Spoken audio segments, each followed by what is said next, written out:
Hello दोस्तों, नमस्कार। मैं भी एक आप सभी का बहुत बहुत स्वागत करता हूं आपके अपने इस यूट्यूब परिवार में। तो साथियों, आज के इस क्लास में यूपी पुलिस कांस्टेबल एग्जाम 2026 के लिए पहले अति संभावित पेपर को डिस्कस करेंगे। और ये पहला पेपर रामबाण प्रश्न होंगे परीक्षा के लिए, जिसमें हम लोग मोस्ट इंपॉर्टेंट 90 प्रश्नों को देखने वाले हैं। और आप सभी का टारगेट रहेगा कि आप इन 90 प्रश्न में से कम आप खुद से 45 प्रश्न सही करें। तो टारगेट हमारे केवल एक ही है, वो है 8 जून, 9 जून और 10 जून। तो इसी दिन से यूपी पुलिस कांस्टेबल एग्जाम 2026 की शुरुआत होने जा रही है। यदि आप सभी का भी टारगेट है कि इस बार हमें एक सीट पक्की करनी है और अपने कट ऑफ को क्लियर करना है, तो आज के इन 90 प्रश्नों को जरूर तैयार कर लीजिए अपने परीक्षा से पहले, क्योंकि 100% आपको यहीं से क्वेश्चन देखने को मिलेंगे। क्योंकि यूपी पुलिस कांस्टेबल के एग्जाम में यहीं से बहुत सारे सवाल देखने को मिलता है और इस बार भी आपको इसी क्लास से देखने को मिलेगा सवाल। ओके, तो चलिए क्लास को शुरू करते हैं। पहला प्रश्न देखिए आपके स्क्रीन पर। इनमें से किस भारतीय राज्य की सीमाएं चीन, नेपाल और भूटान से जुड़ी हैं? इनमें से किस भारतीय राज्य की सीमाएं चीन, नेपाल और भूटान से जुड़ी हैं?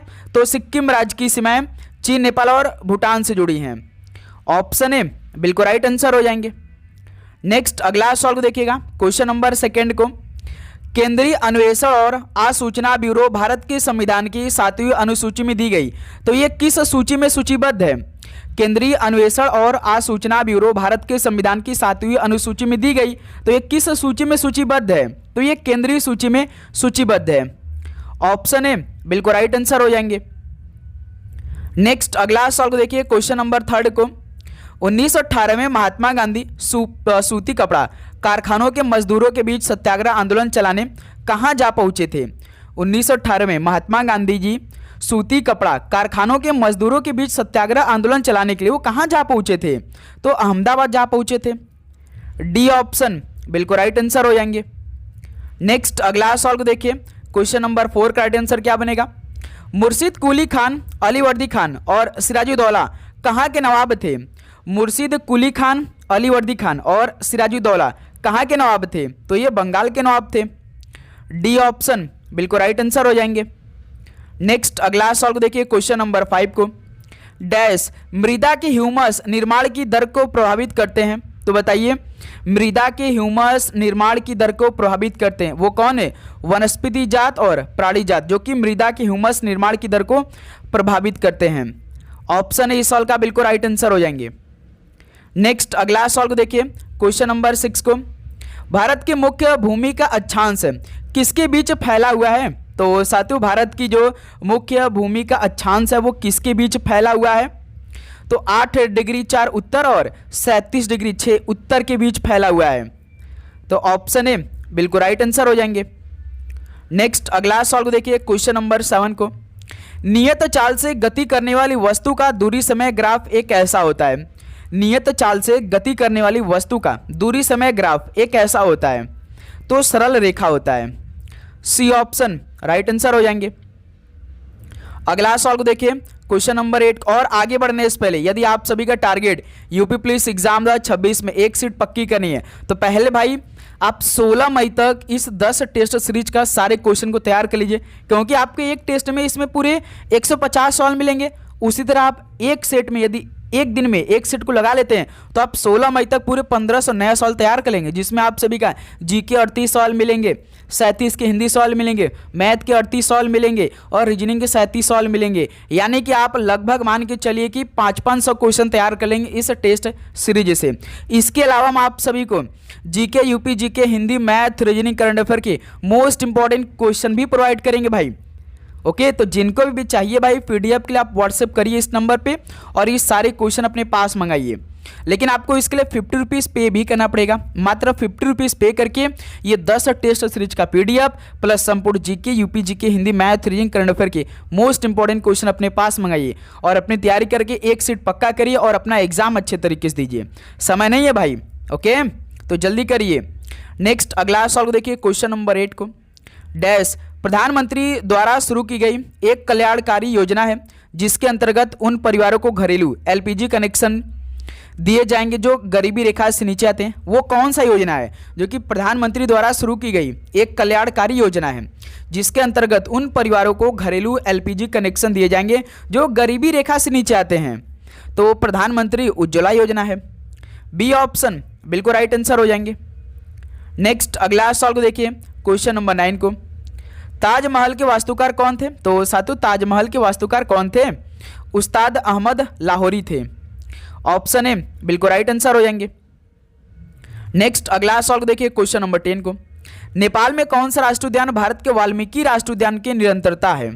नेपाल में कौन सा राष्ट्रीय उद्यान भारत के वाल्मीकि राष्ट्रीय उद्यान की निरंतरता है? तो चितवन राष्ट्रीय उद्यान है। ऑप्शन ए बिल्कुल राइट आंसर हो जाएंगे। नेक्स्ट अगला सवाल को देखिए, क्वेश्चन नंबर 11 का राइट आंसर क्या बनेगा? सैटेलाइट लॉन्चिंग स्टेशन कहाँ स्थित है? सैटेलाइट लॉन्चिंग स्टेशन ये कहाँ पर स्थित है? तो ये श्रीहरिकोटा जो आंध्र प्रदेश में स्थित है। ऑप्शन ए बिल्कुल राइट आंसर हो जाएंगे। नेक्स्ट अगला सवाल को देखिए, क्वेश्चन नंबर 12 को, काला रंग का ध्वज यानी ब्लैक फ्लैग क्या दर्शाता है? तो साथियों काला रंग का ध्वज है वो क्या दर्शाता है, उसका क्या अर्थ होता है? तो विरोध होता है। सी ऑप्शन राइट आंसर हो जाएंगे। और साथियों आप चैनल पर नए हैं तो चैनल को सब्सक्राइब करने बाद नोटिफिकेशन को भी ऑन कर लेंगे। ओके अभी आप लोग नोटिफिकेशन को ऑन करिए। डूरंड कप किस खेल से संबंधित है? डूरंड कप किस खेल से संबंधित है? तो ये फुटबॉल खेल से संबंधित है। ऑप्शन ए राइट आंसर है। अगला सवाल को देखिए, क्वेश्चन नंबर 14 को, महाबलेश्वर कहाँ स्थित है? तो साथियों महाबलेश्वर ये कहाँ स्थित है? तो ये महाराष्ट्र राज्य में स्थित है, जो कि ऑप्शन है बिल्कुल राइट आंसर हो जाएंगे। अगला सवाल को देखिए, क्वेश्चन नंबर 15 को, निम्नलिखित में से किसमें राज्यसभा की कोई भूमिका नहीं होती है? तो साथियों किसमें राज्यसभा की कोई भूमिका नहीं होती है? तो अध्यक्ष स्पीकर के निर्वाचन में। तो इस सवाल का बी ऑप्शन बिल्कुल राइट आंसर हो रहे हैं। अगला सवाल को देखिए, क्वेश्चन नंबर 16 को, लाल बहादुर शास्त्री की पहचान और भी थी, जैसे उनको और कैसे हम जानते थे लाल बहादुर शास्त्री जी को? तो शांति दूत के नाम से। बी ऑप्शन राइट आंसर हो जाएंगे। नेक्स्ट अगला सवाल को देखिए, क्वेश्चन नंबर 17 को, 1857 के संघर्ष में भाग लेने वाले सिपाहियों की सर्वाधिक संख्या थी, कहाँ से? 1857 के संघर्ष में भाग लेने वाले सिपाहियों की सर्वाधिक संख्या थी, तो भाई अवध से। बी ऑप्शन बिल्कुल राइट आंसर हो जाएंगे।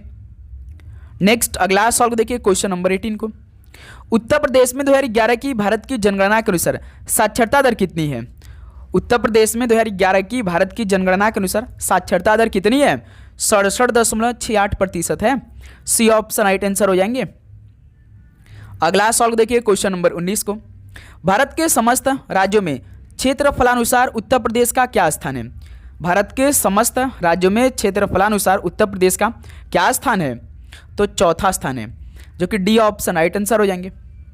नेक्स्ट अगला सवाल को देखिए, क्वेश्चन नंबर 20 को, निम्नलिखित में से किस जिले में मार मृदा पाई जाती है? तो साथियों किस जिले में मार मृदा पाई जाती है? तो ये झांसी में पाई जाती है, जो कि डी ऑप्शन बिल्कुल राइट आंसर हो जाएंगे। तो साथियों कम से कम आप 50% सवाल इस क्लास में सही करिएगा खुद से। एक सवाल पे आप सभी का नेगेटिव मार्किंग नहीं होगा, यानी किसी भी सवाल पे आप चाहे गलत जवाब करिए चाहे आप सही जवाब करिए, ठीक है। निम्नलिखित में से किसका जन्म आगरा में हुआ था? तो इनमें से किसका जन्म आगरा में हुआ था? तो गालिब का जन्म आगरा में हुआ था, जो कि डी ऑप्शन राइट आंसर हो जाएंगे। नेक्स्ट अगला सवाल को देखिए, क्वेश्चन नंबर 22 को, निम्नलिखित में से किस नगर में राजकीय ललित कला अकादमी उत्तर प्रदेश में स्थित है? तो साथियों किस नगर में राजकीय ललित कला अकादमी उत्तर प्रदेश अवस्थित है? तो लखनऊ में। ऑप्शन है बिल्कुल राइट आंसर हो जाएंगे। उत्तर प्रदेश की राजधानी लखनऊ होती है। कल हमने एक पोस्ट डाला था, उसमें आप देख सकते हैं कितने सारे स्टूडेंट उत्तर प्रदेश की राजधानी कहाँ बताए। कमेंट पोस्ट वाले सेक्शन में चेक करिए आप लोग। उत्तर प्रदेश के निम्नलिखित में से किस मंडल में प्रथम समाजवादी अभिनव विद्यालय खोला गया था? तो साथियों उत्तर प्रदेश के किस मंडल में पहला समाजवादी अभिनव विद्यालय खोला गया था? तो इलाहाबाद में। ऑप्शन ए राइट आंसर हो जाएंगे। नेक्स्ट अगला सवाल देखिए, क्वेश्चन नंबर 24 को, डैश संवैधानिक संशोधनों को पारित करती, तो कौन संवैधानिक संशोधनों को पारित करती है? तो राज्यसभा। ऑप्शन ए बिल्कुल राइट आंसर हो जाएंगे। नेक्स्ट अगला सवाल को देखिए, क्वेश्चन नंबर 25 का राइट आंसर क्या बनेगा? दामोदर घाटी निगम ये किसका संचालन करता है? दामोदर घाटी निगम ये किसका संचालन करता है? तो ताप विद्युत केंद्रों का संचालन करता है दामोदर घाटी जो निगम है। सी ऑप्शन राइट आंसर हो जाएंगे। अगला सवाल को देखिए, क्वेश्चन नंबर 26 को, शेरशाह सूरी ने किस मुगल शासक को पराजित किया? शेरशाह सूरी ने किस मुगल शासक को पराजित किया था? तो हुमायूं को। ऑप्शन है बिल्कुल राइट आंसर हो जाएंगे। अगला सवाल को देखिए, क्वेश्चन नंबर 27 को, समुद्र तक पहुँचते पहुँचते नदी का प्रवाह धीमा हो जाता है तथा नदी अनेक धाराओं में विभाजित हो जाती है, जिनको क्या कहा जाता है? तो साथियों, समुद्र तक पहुँचते पहुँचते नदी का प्रवाह धीमा हो जाता है तथा नदी अनेक धाराओं में विभाजित हो जाती है, तो जिनको क्या कहा जाता है? तो बी तरीका कहा जाता है। डी ऑप्शन राइट आंसर हो जाएंगे। अगला सॉल्व देखिए क्वेश्चन नंबर 28 को, महाभारत का मूल नाम क्या है? तो साथियों, महाभारत का मूल नाम क्या है? तो जय संहिता है। सी ऑप्शन राइट आंसर हो जाएंगे। नेक्स्ट अगला सॉल्व देखिए क्वेश्चन नंबर 29 को, यदि किसी वस्तु पर लगाया गया बल वस्तु गति की दिशा में हो तो वस्तु गति क्या होती है? यदि किसी वस्तु पर लगाया गया बल वस्तु की गति की दिशा में हो तो वस्तु गति क्या होगी? तो बढ़ती है। ऑप्शन ए बिल्कुल राइट आंसर हो जाएंगे। नेक्स्ट अगला सॉल्व देखिए क्वेश्चन नंबर 30 को, ओलंपिक में किसने सबसे अधिक स्वर्ण पदक जीते हैं? तो ओलंपिक में किसने सबसे अधिक गोल्ड मेडल जीते हैं? तो माइकल फेल्प्स ने। सी ऑप्शन राइट आंसर हो जाएंगे। अगला सॉल्व देखिए क्वेश्चन नंबर 31 को, गोल गुंबज किस सदी में बनाया गया था? तो साथियों, गोल गुंबज किस सदी में बनाया गया था? तो ये 17वीं शताब्दी में बनाया गया, जो कि सी ऑप्शन राइट आंसर हो जाएंगे। अगला सॉल्व देखिए क्वेश्चन नंबर 32 को, विटामिन सी के अभाव से कौन सा रोग होता है? विटामिन सी के अभाव से क्या होता है? तो स्कर्वी होता है। पहला ऑप्शन बिल्कुल राइट आंसर हो जाएंगे। अगला सॉल्व देखिए क्वेश्चन नंबर 33 को, गरबा नृत्य प्रकार की राज्य का है? तो गरबा नृत्य किस प्रकार की राज्य का है ये? तो आप जानते हैं भाई, गुजरात का ये नवरात्रि के समय ये फेमस होता है। डी ऑप्शन बिल्कुल राइट आंसर हो जाएंगे। नेक्स्ट अगला सॉल्व देखिए क्वेश्चन नंबर 34 को, जजों की संख्या बढ़ाने का अधिकार भारत में किसके पास है? जजों की संख्या बढ़ाने का अधिकार भारत में किसके पास होता है? तो संसद के पास, जो कि बी ऑप्शन बिल्कुल राइट आंसर हो जाएंगे। ओके, अगला सॉल्व देखिए क्वेश्चन नंबर 35 को, निम्न में से कौन सी भाषा सरकार के द्वारा शास्त्रीय भाषा घोषित की गई है? तो कौन सी भाषा सरकार के द्वारा शास्त्रीय भाषा घोषित की गई है? तो दोस्त मेरे, कन्नड़ भाषा को। ऑप्शन है बिल्कुल राइट आंसर हो जाएंगे। अगला सॉल्व देखिए क्वेश्चन नंबर 36 को, दमफा बाघ आरक्षित क्षेत्र कहाँ स्थित है? तो साथियों, दमफा बाघ आरक्षित क्षेत्र ये कहाँ पर स्थित है? तो ये मिजोरम राज्य में स्थित है। बी ऑप्शन बिल्कुल राइट आंसर हो जाएंगे। अगला सॉल्व देखिए क्वेश्चन नंबर 37 को, निम्न में से भारतीय संविधान की किस अनुसूची में भारत के राज्य और केंद्र शासित प्रदेशों के नाम दिए गए हैं? तो साथियों, भारतीय संविधान के किस अनुसूची में भारत के राज्य और केंद्र शासित प्रदेशों के नाम दिए गए हैं? तो पहले अनुसूची में, जो कि डी ऑप्शन बिल्कुल राइट आंसर हो जाएंगे। अगला सॉल्व देखिए क्वेश्चन नंबर 38 को, उत्तर प्रदेश में प्रमुख रेल इंजन संयंत्र कहाँ पर स्थित है? तो साथियों, उत्तर प्रदेश में प्रमुख रेल इंजन संयंत्र ये कहाँ पर स्थित है? तो मेरे दोस्त, ये मुगलसराय क्षेत्र में स्थित है। मुगलसराय किस जिले में पड़ता है? तो वाराणसी जिले में पड़ता है। शहर कौन सा है? बनारस शहर। ठीक है। नेक्स्ट अगला सॉल्व देखिए क्वेश्चन नंबर 39 को, उत्तर प्रदेश राजमार्ग भू नियंत्रण अधिनियम किस वर्ष में पारित किया गया था? उत्तर प्रदेश राजमार्ग भू नियंत्रण अधिनियम किस वर्ष में पारित किया गया था? तो ये पारित किया गया था 1945 में। बी ऑप्शन बिल्कुल राइट आंसर हो जाएंगे। अगला सॉल्व देखिए क्वेश्चन नंबर 40 को, राज्यसभा में कितनी सीटें उत्तर प्रदेश से हैं? राज्यसभा में टोटल कितनी सीटें उत्तर प्रदेश से हैं? तो पूरे 31 सीटें हैं भाई। सी ऑप्शन राइट आंसर हो जाएंगे। अगला सॉल्व देखिए क्वेश्चन नंबर 41 को, निम्नलिखित में से कौन सा एक उत्तर प्रदेश राज्य के अधीनस्थ न्यायिक सेवा के रूप में कार्य करता है? तो साथियों, कौन सा एक उत्तर प्रदेश राज्य के अधीनस्थ न्यायिक सेवा के रूप में कार्य करता है? तो इटावा जिला न्यायालय करता है। सी ऑप्शन राइट आंसर हो जाएंगे। अगला सॉल्व देखिए क्वेश्चन नंबर 42 को, उत्तर प्रदेश कृषि अनुसंधान परिषद कहाँ स्थित है? उत्तर प्रदेश कृषि अनुसंधान परिषद स्थित है तो लखनऊ में। डी ऑप्शन बिल्कुल राइट आंसर हो जाएंगे। अगला सॉल्व देखिए क्वेश्चन नंबर 43 को, उस भारतीय राज्य की पहचान करें जिसे महाकाव्य काल में प्राग ज्योतिष के रूप में जाना जाता था। तो साथियों, उस भारतीय राज्य की पहचान करें जिसे महाकाव्य काल में प्राग ज्योतिष के रूप में जाना जाता था। तो असम राज्य को। ऑप्शन है राइट आंसर हो जाएंगे। तो साथियों, इस बार का टारगेट यही हमारा होना चाहिए कि चाहे जीके हो पूरा 38 के 38 सवाल हमें आना चाहिए, चाहे हिंदी हो 37 के 37 सवाल आना चाहिए, मैथ में पूरे 20 के 20 आना चाहिए, रीजनिंग में पूरे 55 के 55 आना चाहिए। विजयनगर साम्राज्य का कौन सा शासक पुर्तगाली गवर्नर अल्बुकर्क का मित्र था? विजयनगर साम्राज्य का कौन सा शासक पुर्तगाली गवर्नर जो अल्बुकर्क का मित्र था? तो दोस्त मेरे, कृष्णदेव राय थे। सी ऑप्शन राइट आंसर हो जाएंगे। अगला सवाल देखिए क्वेश्चन नंबर 45 को, निम्नलिखित में से कौन सा कार्य लॉर्ड कर्जन के समय में नहीं हुआ है? बंगाल विभाजन 1905 में लॉर्ड कर्जन ने कराया था। भारत लोक सेवा मंडल का गठन, ये भी भाई लॉर्ड कर्जन के समय हुआ। अकाल आयोग का गठन इसी के समय हुआ, लेकिन जो हंटर आयोग का गठन है ये तो लॉर्ड रिपन के समय हुआ था।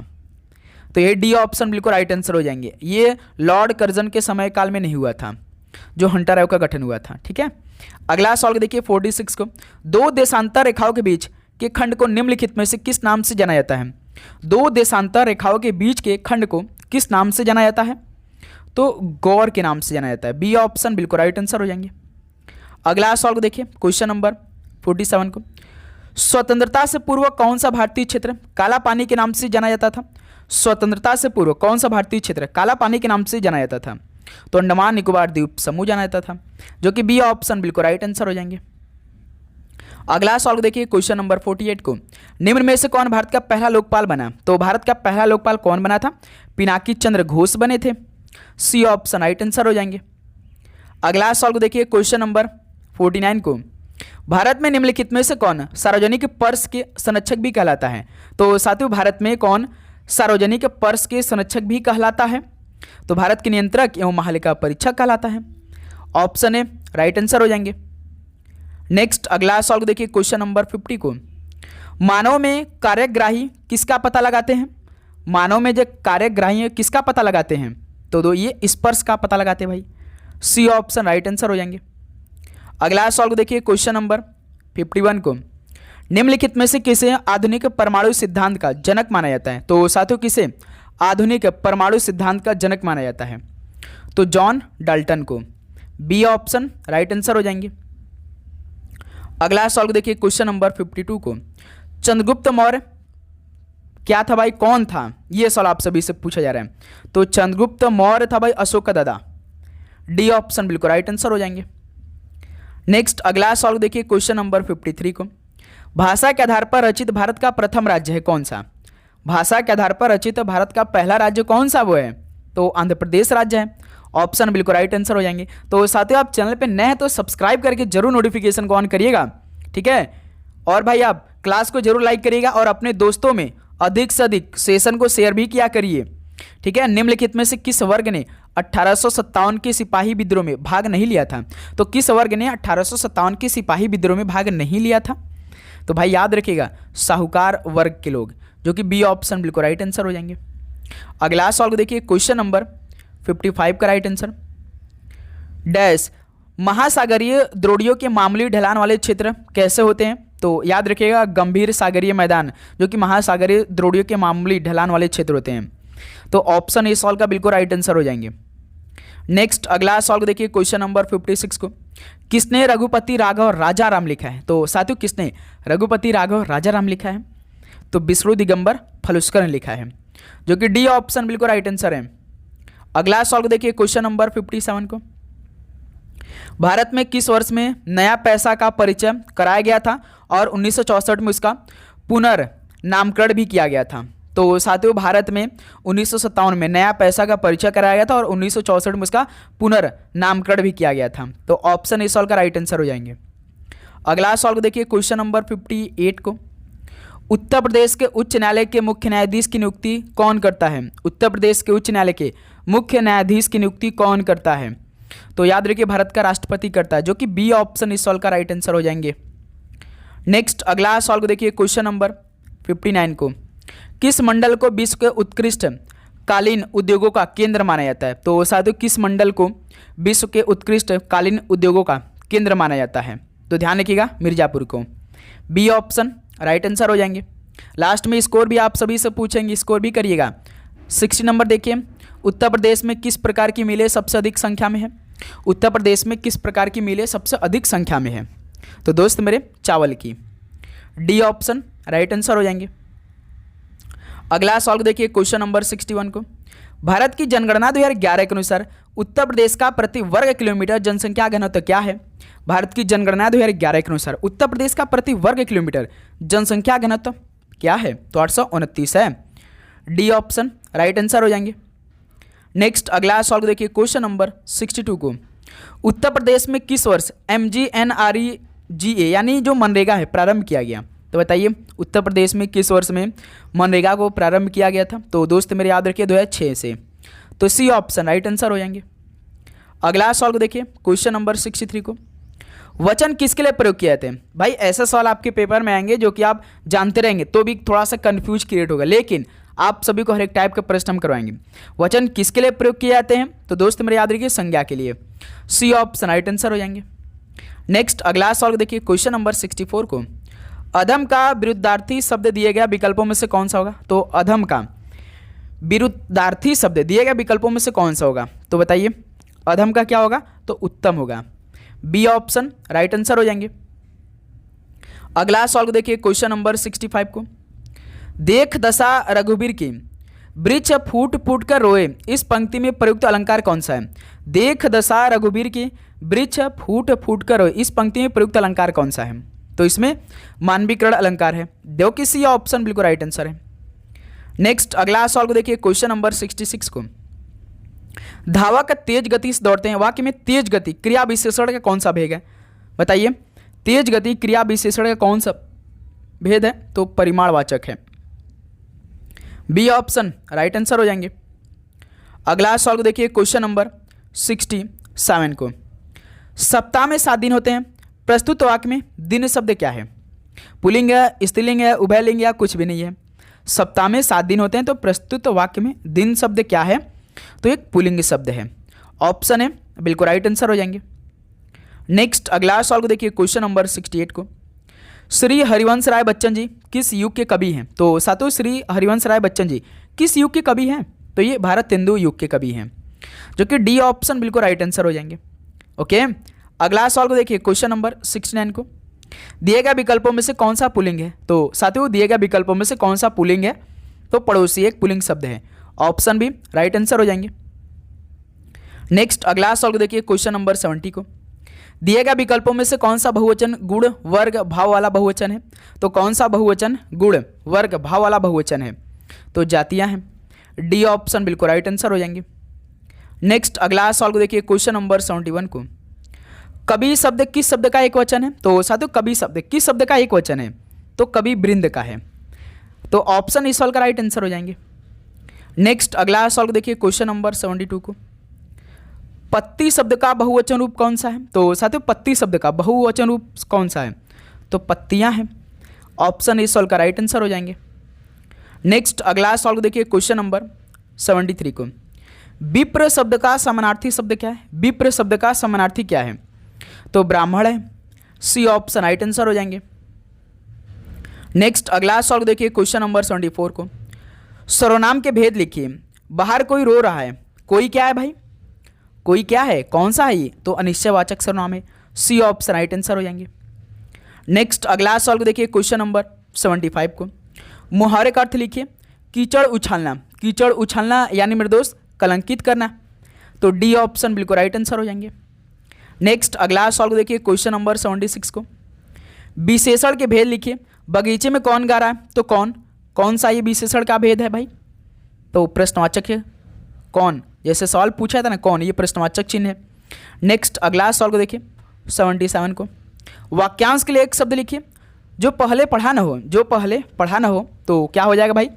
अपठित, जो कि डी ऑप्शन बिल्कुल राइट आंसर हो जाएंगे। अगला सवाल को देखिए क्वेश्चन नंबर 78 को, इसमें शुद्ध शब्द कौन सा है? इसमें सब शुद्ध शब्द कनिष्ठ एक शुद्ध शब्द है, तो ऑप्शन है राइट आंसर हो जाएंगे। नेक्स्ट अगला सवाल को देखिए क्वेश्चन नंबर 79 को, माँ डैश बेटे को समझाया। माँ पर कि माँ की, माँ में कि माँ ने बेटे को समझाया। तो डी ऑप्शन बिल्कुल राइट आंसर है। नेक्स्ट अगला सवाल को देखिए क्वेश्चन नंबर 80 को, थैली डैश पुस्तक है, थैली में पुस्तक है, ये होना चाहिए भाई। तो सी ऑप्शन राइट आंसर हो जाएंगे। अगला सवाल को देखिए क्वेश्चन नंबर 81 को, वीरों ने देश के लिए प्राणों की आहुति दे, यानी वीरों ने देश के लिए प्राणों की, तो की कौन सा सही रहेगा? बी ऑप्शन वाला की सही है। ठीक है, याद रखेंगे आप लोग। नेक्स्ट अगला सवाल को देखिए क्वेश्चन नंबर 82, सखी शब्द का बहुवचन रूप बताइए। सखी शब्द का बहुवचन क्या होगा? तो सखियां होगा, जो कि डी ऑप्शन बिल्कुल राइट आंसर हो जाएंगे। नेक्स्ट अगला सवाल को देखिए क्वेश्चन नंबर 83 को, बिहान कब आया? वाक्य में त्रुटि बताएं। बिहान कब आया, तो इसमें वाक्य में त्रुटि कौन सा है? तो एक एक बात को आपको ध्यान रखना, विराम चिन्ह इसमें त्रुटि है भाई। ऑप्शन है बिल्कुल राइट आंसर हो जाएंगे। नेक्स्ट 84 देखिए, घर का पर्यायवाची शब्द निम्न में से कौन सा है? घर का पर्यायवाची तो आलय है, बी ऑप्शन बिल्कुल राइट आंसर हो जाएंगे। नेक्स्ट अगला सवाल को देखिए, क्वेश्चन नंबर 85 को, राजा ने चोर को मृत्यु दंड की सजा दी, वाक्य में क्या त्रुटि? बताइए साथियों। तो राजा ने चोर को मृत्यु दंड की सजा दी, वाक्य में क्या त्रुटि आप सभी बताना है। तो दोस्त मेरे सजा दी क्या है, यही त्रुटि है, तो सी ऑप्शन राइट आंसर हो जाएंगे। अगला सवाल को देखिए, क्वेश्चन नंबर 86 को, शिल्पगत आधार पर दोहे से उल्टा छंद कौन सा है? शिल्पगत आधार पर दोहे से उल्टा छंद कौन सा है? तो सोरठा है, सी ऑप्शन राइट आंसर हो जाएंगे। नेक्स्ट अगला सवाल को देखिए 87 को, निराला द्वारा रचित ललित गीतों का संग्रह कौन सा है? निराला द्वारा रचित ललित गीतों का संग्रह इनमें से कौन सा है? तो गीतिका है, जो कि सी ऑप्शन राइट आंसर हो जाएंगे। अगला सवाल को देखिए 88 को, शेष कादंबरी के उपन्यासकार कौन है? तो साथियों शेष कादंबरी के उपन्यासकार कौन है? तो दोस्त मेरे याद रखिएगा अलका सरावगी हैं, जो कि डी ऑप्शन बिल्कुल राइट आंसर हो जाएंगे। ओके, नेक्स्ट अगला सवाल को देखिए, क्वेश्चन नंबर 89 को, वे तुम सम तुम उन सम स्वामी में अलंकार कौन सा रूप है? वे तुम सम तुम उन सम स्वामी में अलंकार कौन सा है? उपमा, रूपक, भ्रांतिमान या संदेह? तो इसमें उपमा अलंकार है, ऑप्शन है राइट आंसर हो जाएंगे। चलिए अगला सवाल को देखिए, क्वेश्चन नंबर 90 को, क्रिया के भेद लिखिए, वह खाना खा रही है, तो इसमें कौन सा भेद है? तो दोस्त मेरे सकर्मक है, ये ऑप्शन है बिल्कुल राइट आंसर हो जाएंगे।